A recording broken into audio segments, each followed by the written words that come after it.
এবার দেখাবো পুকুর ভরাটের ছবি। দিনে দুপুরে ভরাট হয়ে যাচ্ছে পুকুর, এবং যে ছবি আপনারা দেখছেন, দেখুন প্রায় অর্ধেকের বেশি পুকুর ভরাট হয়ে গিয়েছে। মাটি ফেলে পুকুর ভরাট হচ্ছে, যে ছবি আপনারা দেখছেন হিঙ্গলগঞ্জের ছবি আপনারা দেখছেন। পঞ্চায়েত অফিসের কাছেই অবৈধ কারবার, মাটি ফেলে পুকুর ভরাটের অভিযোগ, এবং খবর করতে গেলে পাল্টা চোটপাট করা হয়েছে এমনটাই অভিযোগ। পঞ্চায়েত অফিস আর পঞ্চায়েত অফিসের সামনেই দিনে দুপুরে পুকুর ভরাট করা হচ্ছে, মাটি ফেলে পুকুর ভরাট করা হয়েছে। অনুপম রয়েছে আমার সঙ্গে, সরাসরি অনুপমের সঙ্গে কথা বলবো।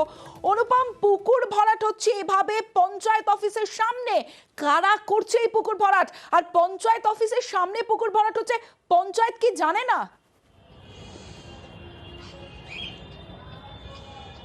হ্যাঁ দেখো তমশ্রী, এইটাই হচ্ছে সব থেকে বড় প্রশ্ন। এই যে হিঙ্গলগঞ্জের বিশপুর পঞ্চায়েতের যে একদম পঞ্চায়েতের পাশেই সেখানে হচ্ছে অংশুমান ঘোষ, সে তার নিজের বাড়ির পুকুর, তার মানে দিনের প্রকাশ্য দিবালকে সে কিন্তু পুকুর ভরাট করে যাচ্ছে, এবং তার সেই যে পুকুর ভরাট করছে এই বিষয়ে কিন্তু এলাকার মানুষের কাছে জিজ্ঞাসা করতে গেলে কিন্তু এলাকার মানুষ কিন্তু একদম চুপচাপ, তার বিরুদ্ধে কিন্তু কোনো কথা বললো না ক্যামেরার সামনে। তার মানে কিন্তু এলাকায় এটাই বোঝা যাচ্ছে যে সে কিন্তু রীতিমতো প্রভাবশালী, এবং পঞ্চায়েতের থেকে একদম পাশেই যে পুকুর ভরাট হচ্ছে এই বিষয়ে কিন্তু পঞ্চায়েতের তরফ থেকে কিন্তু কোনো উদ্যোগ নেওয়া হয়নি যে এই পুকুরটা আটকানোর, ভরাট করা আটকানোর। এবং আমরা কিন্তু এই যে বিশপুর পঞ্চায়েতের প্রধান, তার সঙ্গে কিন্তু আমরা যোগাযোগ করেছিলাম। তিনি বলেছে যে তিনি জানান যে পুকুর ভরাট করা অবৈধ, তিনি ব্যবস্থা নেবেন পুকুর ভরাট করার যাতে বন্ধ করা হয়, কিন্তু কবে তিনি এই ব্যবস্থা নেবেন সেটাই কিন্তু দেখার। কিন্তু তোমার কাছে তবে পুকুর যে ভরাট হচ্ছে, মাটি ফেলে প্রায় অর্ধেকের বেশি পুকুর ভরাট করা হয়েছে, কিন্তু পুকুরের মালিক বলছেন যে পুকুর ভরাট হচ্ছে না, শুধু পার করা হচ্ছে, কারণ চাষবাসের জন্য ভ্যান ঢোকে না বলে। পুকুরটাই তো পুরো ভরাট করছে না, এই পাড় ভেঙে ভেঙে ধসে গেছে। ওইদিকে চাষ করার জন্য হচ্ছে একটা ভ্যান ঢোকে না, একটা পাওয়ার টিলার ঢোকাতে পারি না, সেই জন্য এই পাড়টা তৈরি করার জন্য এইটাই করেছি। পুরো পুকুর ভরাট করবো না তো। ওটা তো অর্ধেকের বেশি আপনি ভরাট করে ফেলেছেন, এটা তো পরিষ্কার কিন্তু ছবিতে দেখা যাচ্ছে না। সেটা বলতে পারেন, কেননা ও মাটিটা নিচে পড়লে তো সরে যায় না, নরম তো, নিচে তো পাক মাটি, কিন্তু জল ভরাট করা তো অন্যায়। হ্যাঁ, আমি তো ভরাট করছি না, পুরো ভরাট করছি না। পুকুর মালিকের সাফাই তো আপনারা শুনলেন। আমরা পঞ্চায়েত প্রধানের সঙ্গে কথা বলেছিলাম, তিনি কি বলছেন, তিনি জানেনই না, আমাদের কাছ থেকে তিনি জানলেন। বিষয়টা সম্পর্কে তো আপনার কাছ থেকে শুনলাম। পুকুর ভরাটটা যেহেতু বেআইনি, অবশ্যই স্টেপ নেব। বললেন যে সেটা আমি সংবাদ নিয়ে দেখছি। আপনি তাহলে স্টেপ নিচ্ছেন, তাই তো? হুম। পঞ্চায়েত প্রধান তিনি জানেন না, আমাদের কাছ থেকে জানলেন। অনুপম রয়েছে আমার সঙ্গে, অনুপমের সঙ্গে কথা বলবো। অনুপম, তুমি যেমনটা বলছিলে যে এই যে পুকুর ভরাটটা হচ্ছে সেটা পঞ্চায়েত অফিসের সামনে, আর পঞ্চায়েত অফিসের সামনে এমন ঘটনা জেনেও পঞ্চায়েত প্রধানের সাফাই যে আমাদের কাছ থেকে জানলেন, কিছুই জানেন না।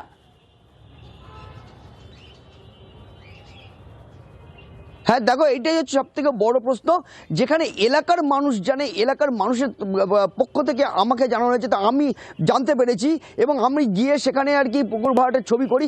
কিন্তু যে পঞ্চায়েত, সে পঞ্চায়েতের সেখানকার যে মেম্বার বা পঞ্চায়েতের প্রধান, তারা কি কিছু জানে না?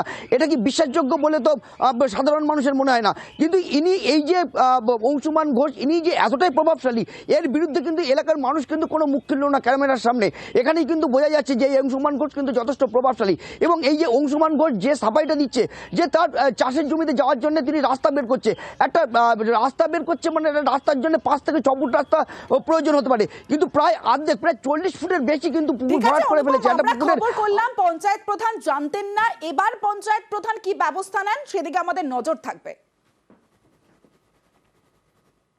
জেলায় জেলায় পুকুর ভরাটের ছবি দেখাবো। এবার বাঁকুড়াতে চলে যাব। দেখুন বাঁকুড়াতে, সেখানেও পুকুর ভরাট চলছে, জঙ্গল ফেলে, গাছ ফেলে, বস্তা ফেলে পুকুর ভরাট চলছে, যে ছবি আপনারা দেখছেন বাঁকুড়ার ছবি, বাঁকুড়ার 9 নম্বর ওয়ার্ডের ঘটনা। সরাসরি চলে যাব, প্রিয়ব্রত রয়েছে আমার সঙ্গে, প্রিয়ব্রতর সঙ্গে কথা বলবো সরাসরি। প্রিয়ব্রত, প্রথমেই জানতে চাইবো যে এই পুকুর ভরাট কারা করছেন?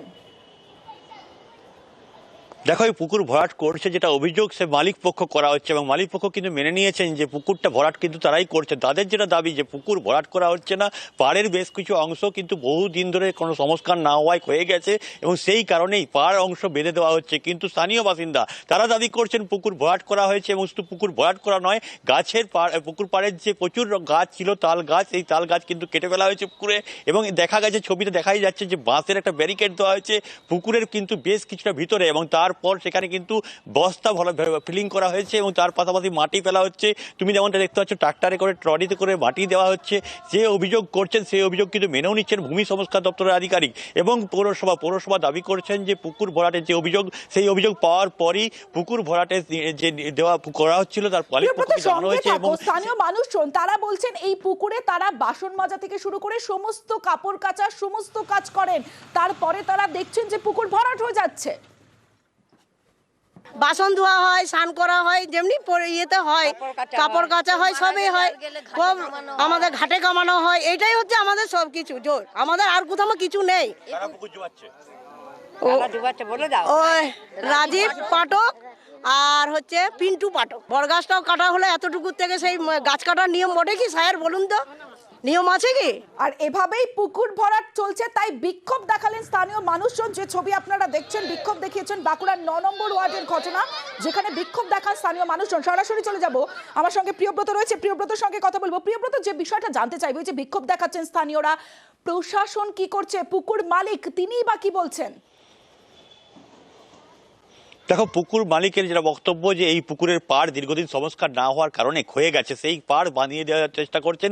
কিন্তু যারা স্থানীয় মানুষ তারা কিন্তু বারবার ধরে বিক্ষোভ দেখিয়ে দাবি করছেন এই একমাত্র পুকুর এলাকায় যেখানে জলের সংস্থান থাকে এবং তারা কিন্তু সব রকম ব্যবহারিক কাজ এই পুকুরে সামনে। সেক্ষেত্রে এই পুকুর যদি চলে যায়, এই পুকুর যদি বুঝিয়ে দেওয়া হয়, যেটা মালিক পক্ষ এবং যোগসাজশ অভিযোগ আনছেন পৌরসভা এবং প্রশাসনের, তাহলে কিন্তু তাদের মহা সমস্যায় পড়বেন। এবং সেই ক্ষেত্রে কিন্তু যারা বিএলআর দপ্তর, ভূমি ও সংস্কার দপ্তরের অধিকারী, তারাও ঘটনাস্থলে যান। তারা মাপজোপ করে বিষয়টি বলেছেন যে মেনে নেওয়া হবে। যদি মাপজোপে দেখা যায় যে পুকুরের অংশ ভরাট করা হয়েছে, সেক্ষেত্রে তারা ব্যবস্থা নেবেন। কিন্তু স্থানীয় মানুষজন তারা কিন্তু বিক্ষোভ দেখাচ্ছেন, তারা কোনোভাবে মেনে চাইছেন না। তাদের দীর্ঘদিনের থাকা বাপ ঠাকুরদার আমল থেকে যে ব্যবহার করা পুকুর, সেই পুকুরকে মাটি ফেলে বুঝিয়ে দেওয়া হচ্ছে। এমন শুধুমাত্র দিনের বেলায় নয়, রাতের অন্ধকারে গাছ কাটা হয়েছে, পুকুর ফিলিং করা হয়েছে, সেই কথা তারা কোনোভাবে মানতে চাইছেন না। তারা দাবি করছেন পুকুর মালিক তার সাফাই, তিনি পুকুর ভরাট করছেন না, কি সাফাই দিচ্ছেন শুনুন। আমরা পুকুর ভরাট করছি না, অ্যাকর্ডিং টু সিট অনুযায়ী আমরা এলাকা মানে পার্টি চিহ্নিত করে আমরা মাটি ফেলছি, মানে পার্টি যাতে ফার্দার না ভাঙে ওই পার্টিকে আমরা বাঁধাচ্ছি। আর কিছু কাটা হয়েছে, দিলাম প্রাচীন গাছ কাটা আছে, গাছ তো আমরা দীর্ঘদিনের 300-250 বছর 300 বছরের গাছ। সেটা কি অনুমতি নিয়ে কেটেছেন এখন?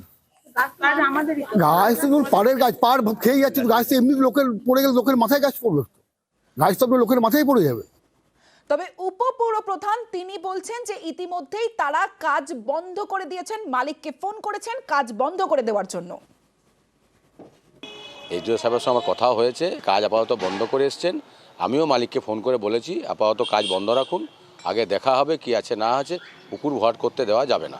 যদি মদত থাকতো তাহলে আমরা কাজটা বন্ধ করতে বলতাম না এবং আমার কাউন্সিলর এসে বলতো না আমাকে, এবং এসডিও সাহেবের সঙ্গে কথাও হতো না, আরআই সাহেব যেতেও না, এটা ভুল তথ্য। আর ঘটনার খবর শুনে বিএলআরও পরিদর্শনে আসেন, পরিদর্শনে এসে দেখেন সত্যি পুকুর ভরাট হচ্ছে, মেনেও নিলেন তিনি। আপনারা কোন দপ্তর থেকে এসেছেন? এসে কি দেখলেন? পরিদর্শন করার পর কি দেখলেন? দেখলাম হ্যাঁ ওইটা হচ্ছে আর কি, যেন কিছুটা কাজ করছে পাড়ের একদিকটা। স্থানীয়দের যেটা অভিযোগ যে গাছও কেটে দেওয়া হচ্ছে, কেটে দেওয়া হয়ে গেছে, গাছ তো কাটা হয়েছে। হ্যাঁ, তো আপনারা এখন কি সিদ্ধান্ত নিচ্ছেন? আমরা দেখি রিপোর্ট করব। এবার বাঁকুড়ার আরো একটি খবরের দিকে নজর রাখবো। চোলাই মদের ভাটি ভাঙলেন গ্রামের মহিলারা। বাঁকুড়ার বিষ্ণুপুরের ঘটনা, বাঁকুড়ার বিষ্ণুপুরে যে ছবি আপনারা দেখছেন, চোলাই মদের ভাটি ভাঙলেন গ্রামের মহিলারা। কিন্তু কেন তারা এই চোলাই মদের ঘাটি ভাঙলেন জানবো। দেবব্রত রয়েছে আমার সঙ্গে। দেবব্রত, একেবারে দেখো বিষ্ণুপুর শহর লাগোয়া দ্বাদশবাড়ি গ্রাম, যেটা অভিযোগ আসছে এই দ্বাদশবাড়ি গ্রামের বেশ কিছু লোকজন অর্থাৎ অসাধু ব্যক্তি দীর্ঘদিন ধরে চোলাই মদের ভাটি থেকে চোলাই মদ তৈরি করছিল। এই মদ খেয়ে কিছুদিন আগেই এক ব্যক্তির মৃত্যু হয়, এমনটাই অভিযোগ করে গ্রামের মহিলারা। যে কারণেই তারা কিন্তু এই চোলাই মদ, অবৈধ চোলাই মদ ভাঙার জন্য রীতিমতো লাঠি সোটা নিয়ে একেবারে এলাকায় তল্লাশি চালায় এবং যে সমস্ত মানুষ ওই এলাকায় মদ খাচ্ছে, পাশেই রয়েছে যে জঙ্গল, সেখানেই মদের আসর বসে। অর্থাৎ সেই মদের আসরে এবং চোলাই মদের ভাটিতে যে অভিযান চালায় গ্রামের প্রমিলা বাহিনী এবং সেখানে যে ভেঙে গুড়িয়ে দেওয়া হয় মদের ভাটি, তাদের অভিযোগ ওই মদ খেয়ে বাড়িতে এসে তাদের পুরুষেরা অশান্তি করছে, সংসারে সব সময় অশান্তির পাশাপাশি তারা কাজে যাচ্ছে না, ফলে সংসারে অশান্তি লেগেই আছে কন্টিনিউ। যে কারণেই কিন্তু তারা একেবারেই নিজের হাতে দায়িত্ব করে এই চোলাই মদের ভাটি ভেঙে দেয়। অবশ্যই বেশ দেবব্রত, আমাদের গ্রামে সব দিন এই মদের জন্য অশান্তি হচ্ছে প্রত্যেকটা ঘরে ঘরে। মানে 15-16 বছরের ছেলে এখন থেকে নেশা ভাঙ করে, সেই ছেলেরা বাঁচবে কেমন করে? কিন্তু আমরা বলছি যে আমরা এটা তুলবো, হ্যাঁ তুলেই দেখাবো। স্কুলে খুব প্রবলেম হয়, এখানে মদ খেয়ে পড়ে থাকে রাস্তাতে, হ্যাঁ গালাগালি করে যেতে ভয় লাগে স্কুল। এবার সরাসরি ভাঙড়